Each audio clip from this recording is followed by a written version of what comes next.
Hey, this is Dr. Priyanka Venugopal, and you're listening to the Unstoppable Mom Brain podcast. Today, I am bringing you back an episode that I aired last year around why I left medicine. Why did I leave practicing as an OBGYN who truly loved being an OBGYN? I did not leave the field of medicine because of burnout, which is, I think, a unique story for so many physicians who are leaving medicine because they are burning out. And I know that there are so many new, amazing listeners. And so I wanted to reintroduce myself into this episode, which was aired last year with my story, with my background around how I became a coach for high achievers, how did I even get into weight loss, and why I left the practice of medicine. I hope you all enjoy.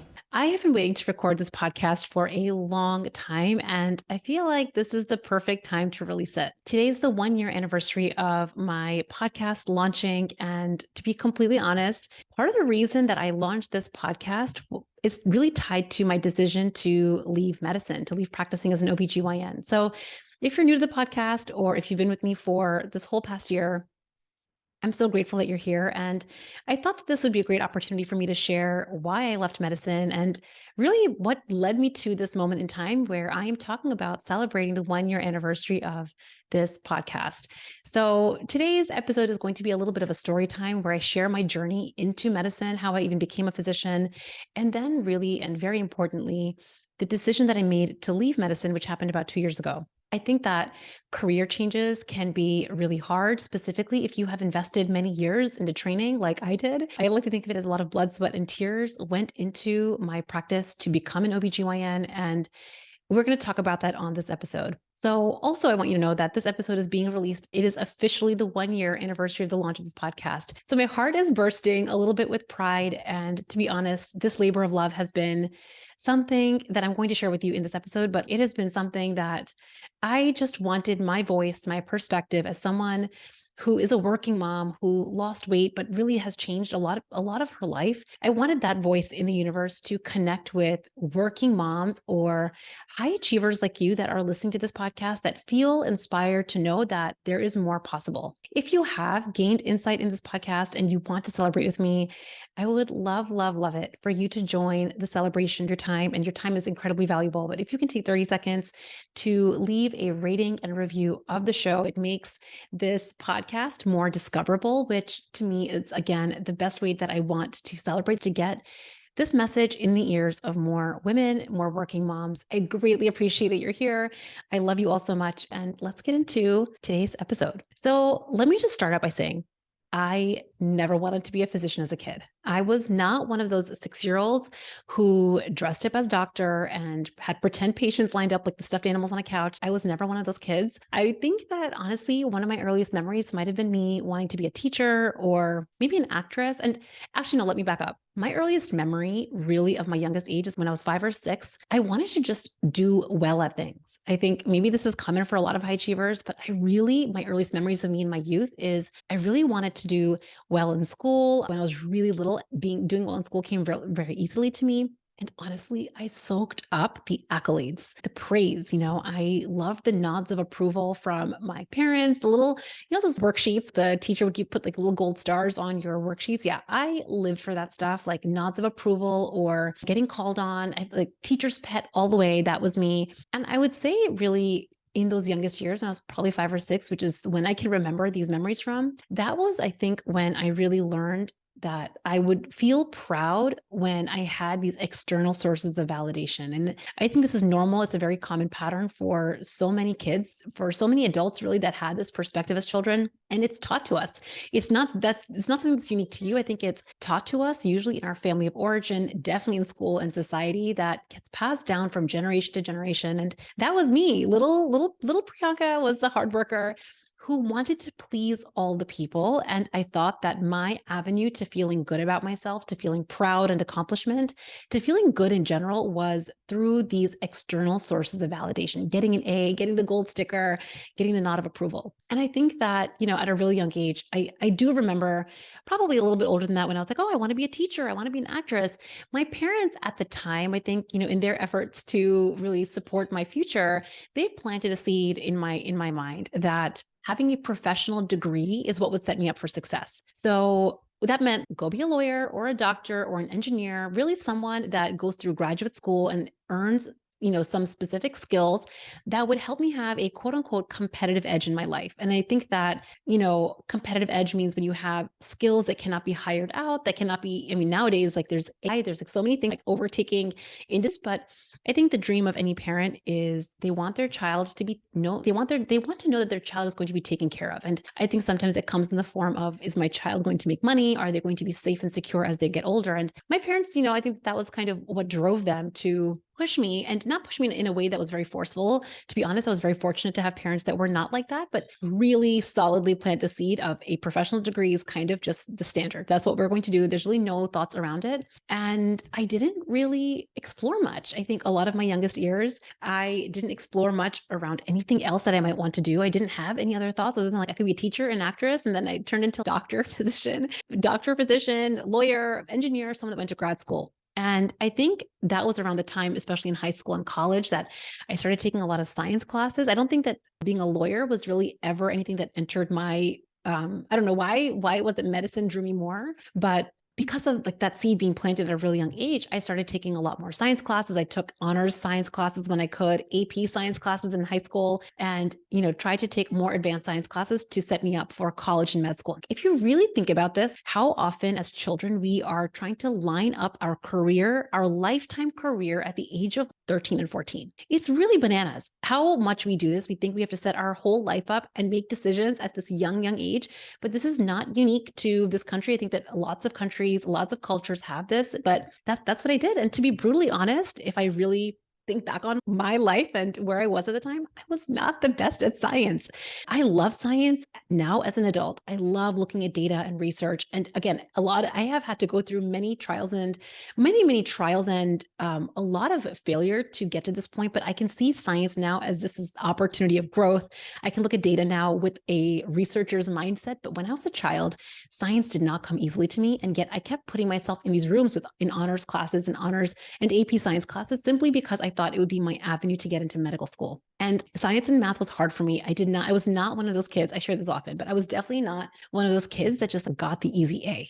Like easy A's came to me when I was in elementary school, but as I got older, easy A's did not come to me. I had to hustle and work hard, and the A was not guaranteed. I got plenty of B's even after hustling and working hard, but I hustled. And I don't think that I ever considered an alternative. I just knew I had to hustle. I had to work hard. I had to be the kid that got the gold stars, that got through college, got into medical school. And it was really, I think in my youngest years, that was a lot of what I remember. I really remember just working hard. I don't even have, it's so crazy when I think back, I had probably many, many amazing other experiences, but crazily enough, I don't remember them very well. I don't remember trips and vacations and laughter with my friends from college. I don't remember many. I remember some, but I don't remember so many light experiences. What I really remember is feeling on edge and hustling. Honestly, that's kind of my memory. And it got time at the end of college where I had to decide whether I was going to apply to medical school. And I wasn't fully decided. I knew that was probably where I was going to go, but I didn't decide fully. So I did decide to take a couple of years. I moved to the Washington, D.C. area where I started working at the NIH, the National Institutes of Health. And I thought maybe I'll do research. Maybe, that's grad school. Maybe I could do that. And it was like very quick. I found out very quickly while working in a lab. I respect everyone that is a scientist researcher. I was like, this is absolutely not for me. And so that was kind of my process of elimination, to be honest, is how I decided on med school. It wasn't something that I felt deeply inspired to do. I was not one of those people I wanted to become a physician to save the world. That was not me. It was really process of elimination. I never felt intrigued. The law never intrigued me. Science and research was like, that sounds boring. So I guess it's medicine. I'm just being totally honest. That's how I ended up in medical school. And let me tell you, medical school was really, really tough for me. We moved to California at the time. My husband got a job out in California. So that's where I went to medical school. And I just remember part of the reason I think medical school felt also particularly hard is because I wasn't super drawn to becoming a physician, what I was just sharing. But the best thing happened for me. So in third year of medical school, this is when medical students go out and they do clinical rotations or clerkships. So they rotate around at different hospitals in different fields of medicine. So you will see medical students. You might see medical students if you ever go to a hospital or to a physician's office. They might have medical students doing rotations. And so if you hear my daughter in the background, she's in the background. That's because I'm just taping this live. You can watch the video of me You can hear them in the background. I apologize if you hear her voice. But anyways, back to my story. So not she, me. So clinical clerkship and rotations in family medicine and in the emergency room, surgery and psychiatry. Each field of medicine, you have to go and do a rotation. And I got very, very lucky because one of my very early on rotations was in OBGYN, obstetrics and gynecology. And I have to tell you, this is just the universe shining down on me. But on day one, something very special happened. I just felt this like inner knowing light up. Now, this inner knowing has been silent my whole life. I never was drawn to any field of anything. I didn't feel super passionate about anything. But day one of my OBGYN rotation, if you can see me on camera, I'm gesturing with my hands. I was just like, this field of medicine has everything that I want.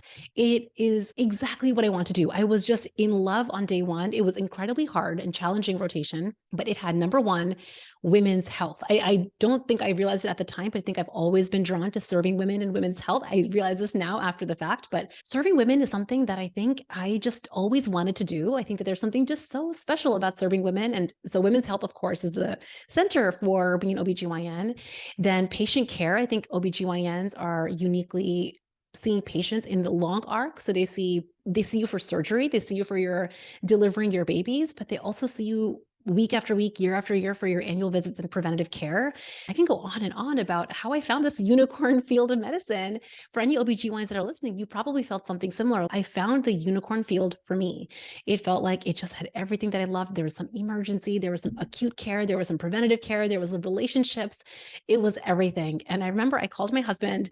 It was the first week that I called my husband because we were long distance at the time. We were married, but my rotation was in Southern California. We lived in Northern California.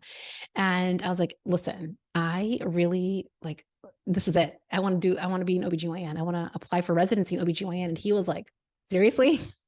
Of all the fields after everything, that's what you want to do. And I think that this was because he had this perspective of, when you think about an OBGYN, they are working really hard. They're on call at night. They have weekends and all of I wasn't even thinking about that. I was like, this is it. And my husband, who is just so sweet and so, one day we're going to do an episode with my husband. I want to have him come on the podcast because I don't tell him often enough how grateful I am to him. But that moment, I still remember he said to me, I don't remember you being this passionate about anything. And he'd know me at this point. We'd been married for a few years, but we had been dating since 2003 or 2004. So he'd known me for many years. And he was like, I have not heard you be this passionate about anything. Yeah, you have to do it. So kudos to him. If he's listening, shout out to you for really supporting me in that moment. And let me tell you, we did it. It was one of the hardest experiences for me to go through the experience of applying to OBGYN residency and board exams and getting through. It was one of the hardest experiences of my life, but it was also one of the best. And I think that if you have gone through those hard moments, those hard periods of your life, you have this camaraderie with your fellow people. So you've already met Ruth. If you listen to my podcast, we did a podcast episode together. She's one of my best friends to this day. And honestly, what we did together, it was one of the hardest experiences, not just the hours we worked, but the skills that we had to learn together to become a physician. Really, it was a very special experience. It was hard and crazy, but it was also very special. And I feel really tied to physicians that have to go through something like that. I feel so tied to my fellow residents, even though I haven't seen them in so long, but it's something that really was a shared experience despite how hard it was. And let me tell you, there was a lot of sweat and tears, some blood. If you're an OBGYN, there's lots of blood. So blood, sweat, and tears went into this process. And I came out the other side of 4 years of training and became an attending. So I became a board certified OBGYN attending and came out the other side after years. If you really think back on the years and years of hustle, and I did it. And I think that there was a moment that I remember in my attending life where I looked back and I saw that I had really been putting a lot of my life on hold. And this is going to be a sharp pivot, but it's going to make sense in just a moment. But I realized that for many years, particularly medical school and residency, I had been putting my life on hold. And slowly over those years, I crept up on the scale. At this point in my attending life, I'd been attending now for a few years.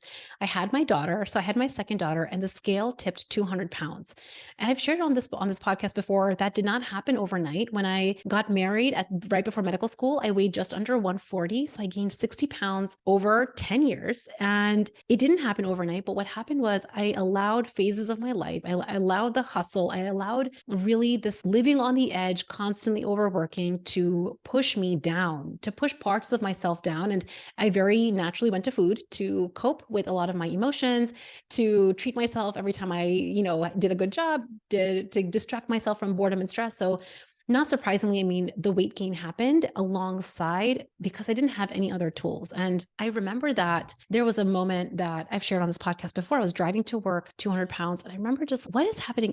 I have this good on paper life where I have a very supportive husband, as you've heard. I have these two kids who are incredibly cute. They drive me crazy, but they're cute. I have a really supportive practice. I'm working with partners that I really respect, patients that I love, but this weight thing is a real problem. I feel so heavy. I feel uncomfortable in this one body. I have this one body and I feel so heavy. This is meant to be the prime of my life. This is the time. I mean, I've been hustling and working my whole life for this moment, and it just feels, what is happening? No, this is not, I don't want to live like this anymore. And I think that was the moment, I think that things just happened to come together, which is when I discovered coaching on a podcast just like this. A podcast just like this that you're listening to right now. I discovered coaching, and here's what happened. It was really the beginning for me to shift every little piece of my life. And it didn't happen all at once. I think that that's, again, something that a lot of us high achievers want. We want to change everything at once. We want the results. We wanted the results yesterday. But if I'm being honest, it happened slowly. It happened little piece by little piece. But I basically showed up and I got coached. And yes, I joined a group to get coached on weight loss and I started losing weight. But the first real thing that I got coached on was my mom life. Seriously, that was it. I started losing weight, which was amazing. But what really happened is I started to feel more calm and more confident as a mom. And that shifted my whole family, the paradigm, the energetics of my family, the way that I started showing up as a mom. And then, of course, as a wife, it shifted really a lot in my family. And I'm going to be getting into a lot more actual granular detail. I'm going to share my exact story about this in a few weeks. I'm going to be doing an episode on the lessons I've learned from my son, because I think that he is plays a pivotal role in me changing as a human and changing as a mom. So gratitudes to him. But I don't want to sidetrack on this episode in that story. So what I want to tell you though, is that I got coached on my mom brain. I got coached as a mom, and I started to notice I went from feeling on the edge, constantly nitpicking at my son, nitpicking just at things in my life, at people in my life, wanting things to change, to finally feeling more calm around him as a mom. And the best piece of this that I think was the breath of fresh air I didn't know that I needed was he as a human. I mean, he was only 3.5 or 4 at the time. He didn't have to change for me to change. He didn't have to change at all for me to feel more calm and confident as his mom, which was the best news. But I want to tell you, I'm the first to say that coaching is what opened the doors for me to do this, but I showed up to the coaching. I want to be the first one for anyone that creates results, and any of my clients. I want us to always take ownership over the results that we are creating. I showed up, I was open, and I was willing, and I was ready. And that is how I started creating change, and definitely along the way, more confidence. And what's crazy is as I started to feel more calm and confident as a mom, I just started to feel more calm and confident in general, because I have one brain, I'm one human. So I started to feel more calm and confident as a wife, as a physician, just as a human in general. I started to speak up more in meetings. I started to voice my opinions more. I stopped second guessing myself so much, which is so interesting. I never thought of myself as someone that did second guess myself. I never thought of myself as someone that lacked confidence. If you met me before coaching, I don't think that you would have thought, oh, Priyanka, you're not a confident person. That's not true. But there was just a stronger feeling of just self-assurance and certainty that I felt after coaching that I think started to pervade my life. And what I think happened as a byproduct, and this was intentional, but it also happened as a byproduct, is I stopped needing the external validation to feel good and proud about myself. So remember that story I was telling you about me being 6 years old, where, I really wanted the A+ and the words of accolades and the gold stars to feel proud and satisfied and good about myself. I started to be able to drop that. And in doing that, and in that journey, that was when the unstoppable mom brain was born, to be honest. And let me back up. This didn't happen on purpose. I always want to say that the unstoppable mom brain as a business and as a podcast didn't start because I had an agenda to leave medicine. I think that so many physicians do leave medical practice because they're overworked or they're burning out. And absolutely, they're leaving medicine for that reason. But that wasn't my story. I didn't create the Unstoppable Mom Brain as a way out of medicine. I actually just created it because I simply loved coaching. And I remember at the time, I loved practicing. Again, I loved my patients and I really respected my partners. I loved the field, but I started to experience a type of freedom and agency that I didn't know was possible for me before coaching. I think that what I really wanted was to start to put my voice and my perspective out in the world, which is when I was like, wait a second, in the day of the internet and in, what we're doing now, maybe it's totally possible for me to put my voice and my perspective out in the world. I don't need permission from anyone to do that. What if I decided to do that? And honestly, I got certified as a coach, and very alongside me getting certified as a coach, or very shortly after, I created the Unstoppable Mom Brain specifically to put my voice and perspective out in the world. And here's what happened. I started to work. My initial intention was I want to work with a few clients and help other working moms really create what I created for myself, which was more calm, more lightness, more freedom in all these areas of my life. But this is what happened. In my work with my clients, I got to see firsthand that I was having a ripple effect as their coach in a way that was just outpacing what I could do as an OBGYN. So now, let me be honest, as an OBGYN, of course, I know that I had incredible impact, but the truth of it is that my work as an OBGYN also had a lot of parameters and confinement. I had to see patients in very specific slots, and I could spend a certain amount with each patient, and it was dictated by a schedule. And there were so many things I would want to cover with each patient, but I had such a short amount of time. I think this is a big problem. A serious problem with medicine is we want to see our patients as these whole humans, but we also have to hit specific criteria to take care of their physical well-being. And so, yes, I wanted to address their physical exam, but what about low libido and weight gain and fatigue and relationships, all the things that touch on women's lives, right? That was one of the things that drew me to becoming an OBGYN to begin with. And I realized that there was a part of me, this inner knowing, that really wanted to help working moms improve all of those things. I wanted women to have better in all of those areas. And I think what happened as a coach, as I started practicing as a coach, I started working with some of my clients, even though it was through the lens of weight loss, what we really started to uncover, what my clients uncovered, as did I, was the only reason we ever go to food, the only reason we ever eat when we're not hungry, is because of these other areas of our life. Right? This is your thoughts about your time, your task lists, your partner, your relationships, your kids. Seriously, those are the reasons, the thoughts you're having about your working mom life and all of the things in it are the reason you ever eat when you're not hungry. So weight loss happened to be the conduit, the way in to help working moms feel better about every area of their life, which is why a lot of what I share on this podcast and a lot of what I like to talk about is to lose weight, you have to learn how to feel better in these other areas of your life, right? That's what we coach on. And I think what happens when you get coached on weight loss is these other things come to the surface. So if we coach, hey, I wonder why I overate this weekend. I wonder why I gained that pound. If we really coach on that, we uncover all of the reasons underneath that drove you to eat when you weren't hungry. And so here's what I started to notice. There were two things that I started to notice as a coach that started to plant this idea in my mind of like, maybe I want to do this full time. Number one, absolutely, was my personal creative freedom that I didn't have as a physician. As a physician, again, as I was sharing, and I'm sure that there are physicians out there that have a lot more creative freedom or maybe a lot more freedom in their life because of the way they're practicing. But in the world that I was practicing as an OBGYN, really having the entrepreneurial freedom, the creative freedom to have a business in the way that I wanted, work the way I wanted, and put my voice and perspective out in the way that I wanted was incredibly important to me that I didn't even know was something that I cared about until I started doing this. Number two was the impact that I saw that coaching had for working moms. I mean, was my own first example.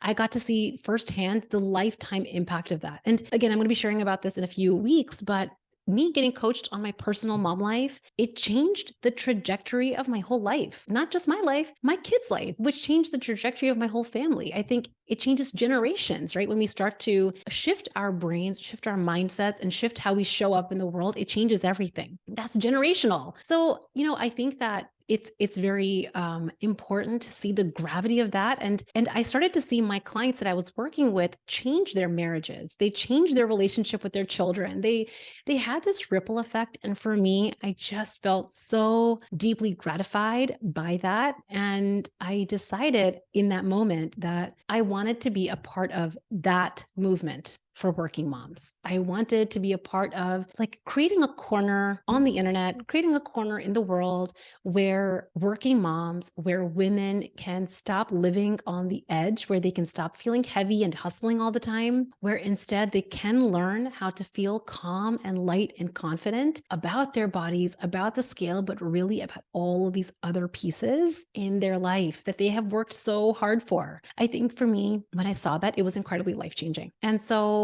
that's when that moment came for me about 2 years ago, when I really started to see that, which is when I made the decision to leave medicine. Now, I want to tell you that this decision was both simple and also it wasn't easy. So it was simple, but it wasn't easy. It wasn't easy. Let me tell you why. It wasn't easy because I was reflecting as I was thinking about the decision. Number one, I deeply respected my partners and I loved what I did. So I wasn't leaving medicine like I was sharing. I didn't leave medicine because I hated it. I was willing to leave medicine because I loved something else more. I think that's such an important distinction. Sometimes I think, especially women do this, we think we have to hate something or reject something to choose something else. But that's not true. It's possible that you can leave something that you love because you want something else more. And that's something that we can give ourselves permission to do simply because we have agency. I think this was a light bulb moment when I was like, wait a second, I don't have to hate my job to leave it. I can love my job actually and very much respect it and admire all the pieces about it. And also I love this other thing more. And so let me tell you what I reflected on. The piece that wasn't easy for me was when I really thought about all of the things that I had put into becoming a physician. I thought about, especially in a surgical subspecialty, the training that I had to go through, especially to pass board exams,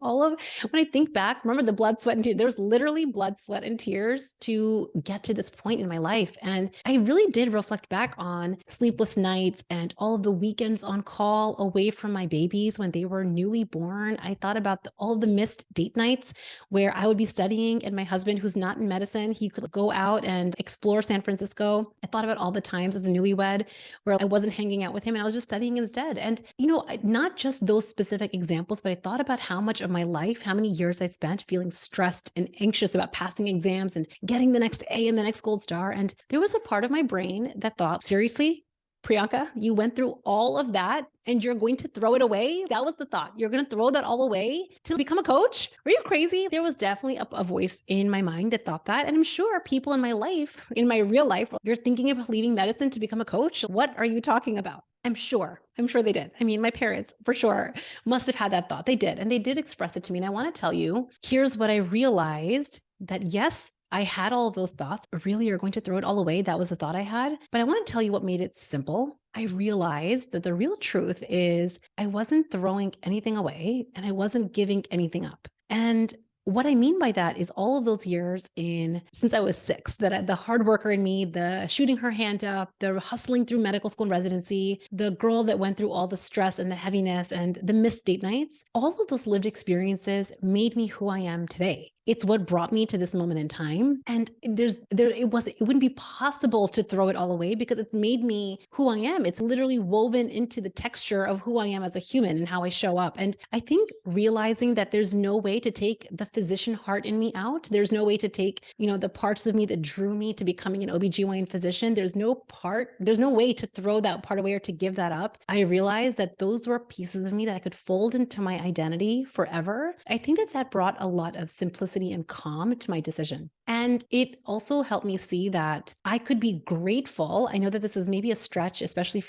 if this is new to you, a lot of these concepts are new to you, but I could be grateful to those experiences in medical school and residency to have brought me to this point, because I am fairly certain, I can't say without a doubt, because I don't have a crystal ball to go back in time or a time machine, but all of those experiences, me gaining the 60 pounds, me nitpicking at my son, me being irritable with my husband, me feeling stressed and on edge and heavy, all of those things is what actually led me to be open to coaching to begin with. I had to go through those experiences to be open to coaching. And it's hard to say. I think that it's hard to say what would have been. I think it's kind of one of those things where if I had not had any of those struggles, then maybe I would never have been open to coaching. So I want to just say that I didn't have any regret about having gone through those hardships. I didn't have any regret about, I can't believe I went through medical school and the struggles of residency, because those years led me to this moment. And it led me to that moment where I was going to get to make this decision. And I think that it's important because so many times, I think, again, women especially do this, high achievers especially do this. We think about the road not traveled. What if, it's such a waste to have done all of that when I could have just been a coach without investing in medical school, all that money spent, all the time spent, the grass might have been greener. But we don't know that. And I think it's so important because this brings up the concept of sunk cost fallacy. It's like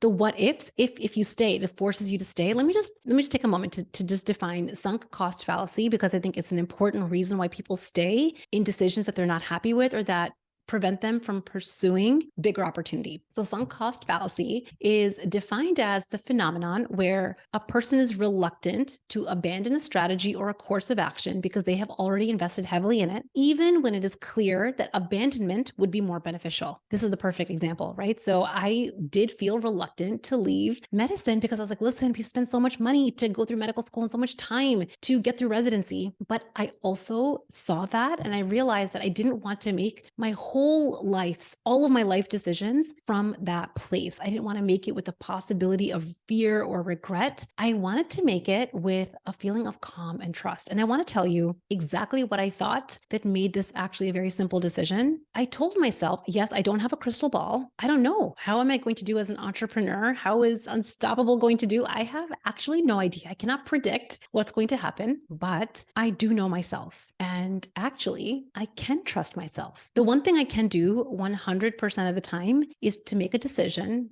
that I can trust myself. I don't need any evidence because I know me and I know that I'm capable of figuring things out. So what if I didn't need to know the exact map of the future, my exact business plan for next year, whether Unstoppable is going to do well or not? What if I didn't need to know any of that? But instead, what if I could simply drop into the thought that I'm capable of figuring it out? I know myself and I think I can trust myself with that. And so I think what that led me to do, it allowed me to sink into calming my nervous system down, which is why it made the decision simple. I was able to tell myself, listen, if at some future point I miss practicing medicine, I would figure it out. I would figure out a way to go back. If I forgot skills, then I trusted I would figure out how to learn them again. If I fell flat on my face in this business, I trusted that I would have my own back through. I think that simply that I could trust myself to make a decision without knowing the outcome is what actually created calm around this decision. So it wasn't always easy, but it was incredibly simple. And I wanted to also just paint the full picture. This was not a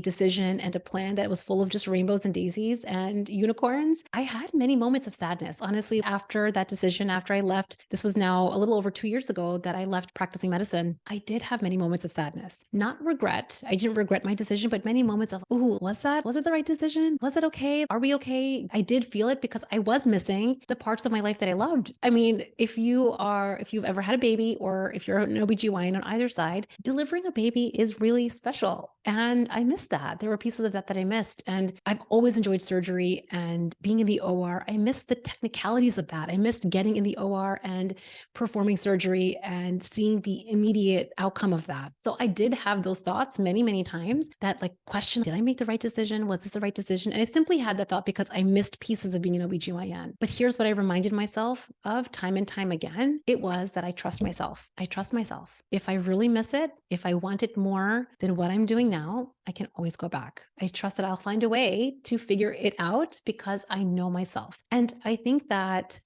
practice again and again and again, where I made the decision, when I reminded myself, I trust myself here, it's okay. I started to develop confidence in myself in a way that I had never, ever had before, even as a physician. So as a physician, I felt very confident in my skills as an OBGYN. I felt very confident as a physician, but I didn't always feel confident as a human. Let me just say that again. I felt confident as a physician and as in my practice as a physician, but as a human, I didn't feel confident. Remember, I was someone that was so used to the external sources of validation. I needed things in my life to be going well to feel good. And this decision, me leaving medicine and me becoming an entrepreneur, and especially that first year out where I was in moments of doubt, in moments of uncertainty, certainty and I practiced trusting myself and having my own back, that is how my confidence grew as a human. Honestly, that's what is bringing me to you here right now. It's when I decided, it was exactly a year ago today, that I was ready to share my voice, my perspective, and really my flavor of coaching to reach more humans. This podcast was specifically launched a year ago. This was when I was a year out of practicing medicine, where I felt so much steadier and grounded in who I was as a coach,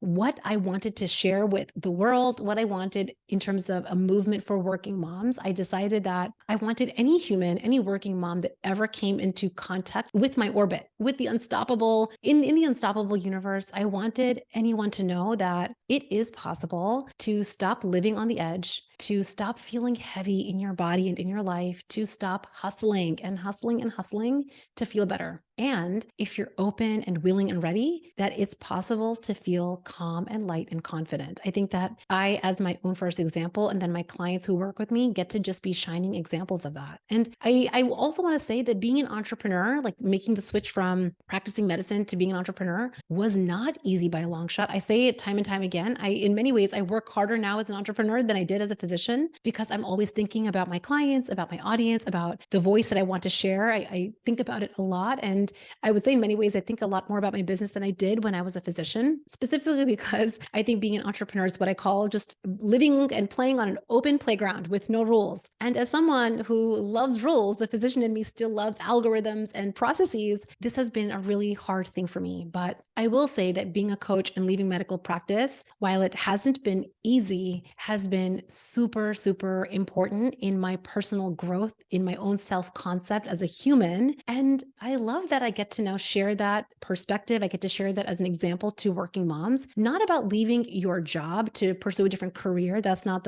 the purpose of this. It's to leave something behind, even if you don't hate it, in pursuit of something that you want more. I think that that is incredibly important. And to know that even now in my life as an entrepreneur, even though I'm not practicing medicine, even at my ideal weight, I still experience the good with the bad. It's always going to be there, but it's a lived experience that I am choosing. I'm choosing it on purpose. So I chose, when I was thinking about my career as a coach, my career as a physician, I decided I wanted to have a career that had more freedom and wider impact. And I could see a very clear journey for me as a coach to be able to offer my voice. And that's how I chose. But it's not always easy. Even on this side, there are many, many moments of falling flat on my face, of many of the hardships that I think will come along with just living our life. I think working moms are always going to have hardships. And that's why I wanted to share at the start of this episode, leaving one thing because you hate it to pursue another is one avenue. But what if you can get to neutral so you're not running away from something?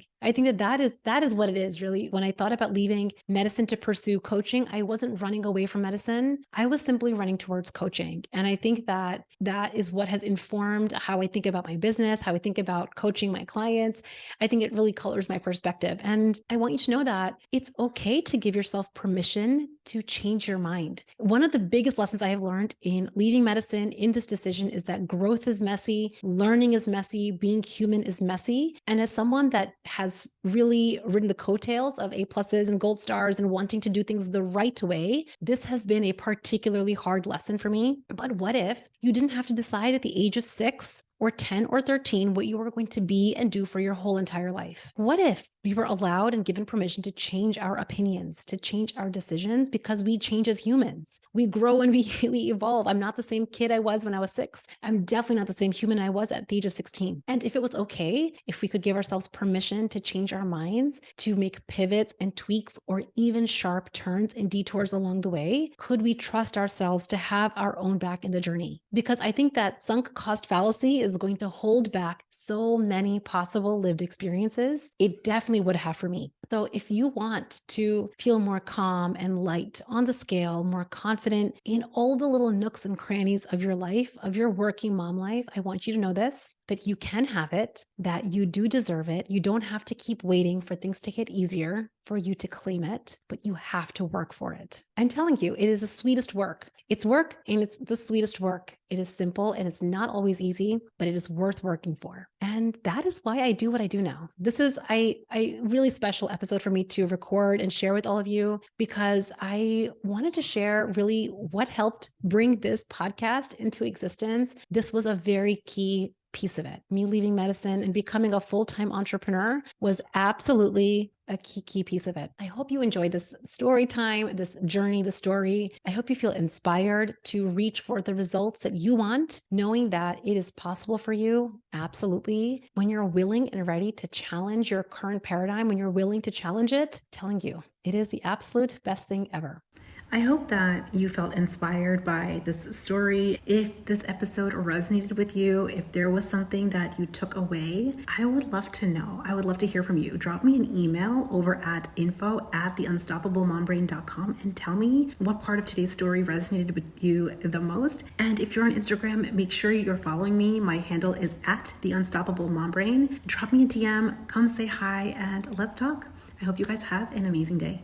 Bye.